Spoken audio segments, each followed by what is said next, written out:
வணக்கம் நேயர்களே.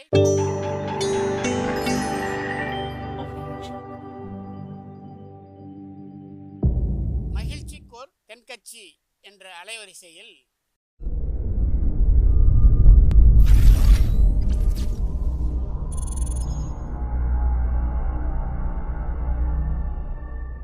சிரிப்போம், சிந்திப்போம், செயல்படுவோம் என்ற தொடர் நிகழ்ச்சி தினமும் காலை 8 மணிக்கு யூடியூப் அலைவரிசையில் ஒளிபரப்பாகும் என்பதை மகிழ்ச்சியோடு தெரிவித்துக் கொள்கிறோம்.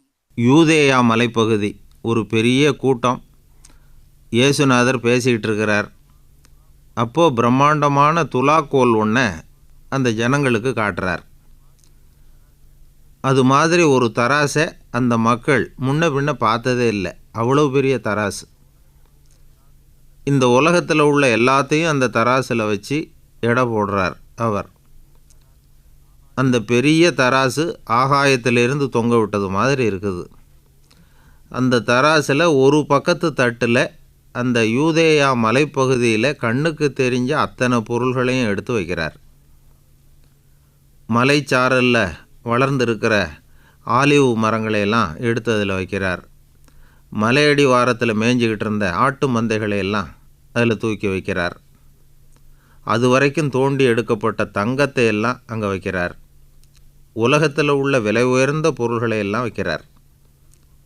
இவ்வளவும் இடது பக்கத்தட்டிலேயே வைக்கிறார். மக்கள்லாம் ஆச்சரியமாக பார்த்துக்கிட்டே இருக்கிறாங்க. அதை இன்னொரு தட்டில் வைக்கிறதுக்கு மீதி எதுவுமே இல்லையே, எல்லாத்தையும் இந்த பக்கத்து தட்டிலேயே வச்சுக்கிட்டு இருக்கிறாரு அப்படிங்கிறது அவங்களுடைய சந்தேகம். அவங்களாம் ஒருத்தருக்கு ஒருத்தர் பேசிக்கிறாங்க. உலகத்தில் உள்ள எல்லாத்தையும் ஒரு பக்கத்தட்டிலேயே வச்சாச்சு, அவ்வளவையும் ஈடுகட்டுற அளவுக்கு அடுத்த பக்கத்து தட்டில் என்னத்தை வைக்க முடியும்? எல்லாரும் ஆவலோடு பார்த்துக்கிட்டு இருக்கிறாங்க. இயேசுநாதர் அப்படி சுற்றுமுற்றும் பார்க்குறார். அங்கே பக்கத்தில் இருந்த ஒரு சின்ன குழந்தைய எடுத்து வலது பக்கத்து தட்டில் வைக்கிறார். அவ்வளவுதான். இடது பக்கத்தட்டு ஆட ஆரம்பிச்சுது.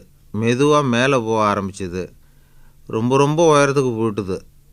அதில் இருந்த பொருள்லாம் கீழே விழுந்துருமோன்னு நினைக்கிற அளவுக்கு ஆயிட்டுது. எல்லாரும் ஒன்றும் புரியாமல் இயேசு பெருமான் முகத்தை பார்க்குறாங்க. அவர் சொல்கிறார், ஒருத்தன் தன்னுடைய ஆன்மாவுக்கு கேடு விளைவித்து உலகம் பூராவையும் தனதாக்கி கொள்றதுனால அவனுக்கு வரக்கூடிய பயன் என்ன? ஒருத்தன் தன்னுடைய ஆன்மாவுக்கு ஈடாக எதை கொடுத்துட முடியும் அப்படிங்கிறார். இந்த சம்பவத்திலிருந்து நாம் புரிஞ்சிக்க வேண்டியது என்னென்னா, இந்த உலகத்தில் இருக்கிற எல்லாத்தையும் விட அதிக விலையுடையது எதுன்னு கேட்டால் அது மனிதனின் ஆன்மா தான் அப்படிங்கிறத இந்த சம்பவம் மூலமாக அவர் ஜனங்களுக்கு எடுத்து காட்டுறார். இன்றைக்கி நாம் படுற கவலைகளுக்கெல்லாம் என்ன காரணம்னு நினைக்கிறீங்க? மனிதனுடைய மதிப்பு மனுஷனுக்கு இன்னும் தெரியல. அதை இன்னும் அவன் சரியாக புரிஞ்சிக்கல. அதுதான் காரணம். இப்போல்லாம் உலகத்தில் அங்கே இங்கே நடக்கிற சம்பவங்களை பார்த்தா மனித உயிர் ரொம்ப மலிவாக போயிட்டுதே அப்படிங்கிற நினப்பு தான் வருது. சமீபத்தில் பத்திரிகையில் ஒரு நகைச்சுவை துணுக்கு. அது என்னென்னா, ஒரு ராஜா காட்டுக்கு வேட்டைக்கு போயிட்டு திரும்பி வந்துக்கிட்டு இருக்கிறார். அப்போது கூட வந்துக்கிட்டு இருக்கிறவங்க கிட்ட விசாரிக்கிறார். அமைச்சர் இருக்காரா அப்படிங்கிறார் ராஜா. இதோ இருக்கேன் அப்படிங்கிறார் அமைச்சர். சரி, சேவகர் இருக்காரா அப்படிங்கிறார். இதோ இருக்கேங்கிறார் இன்னொரு பக்கத்தில் இருந்து அவர். தளபதி இருக்கிறாரான்னு கேட்குறார். இதோ இங்கே இருக்கிறேங்கிறார் அவர். அப்பாடா, அப்படின்னா நான் சுட்டது கரடியை தான் அப்படிங்கிறார் ராஜா. மனிதன் உயிர் மேலே மன்னருக்கு எவ்வளோ அக்கறை பார்த்தீங்களா?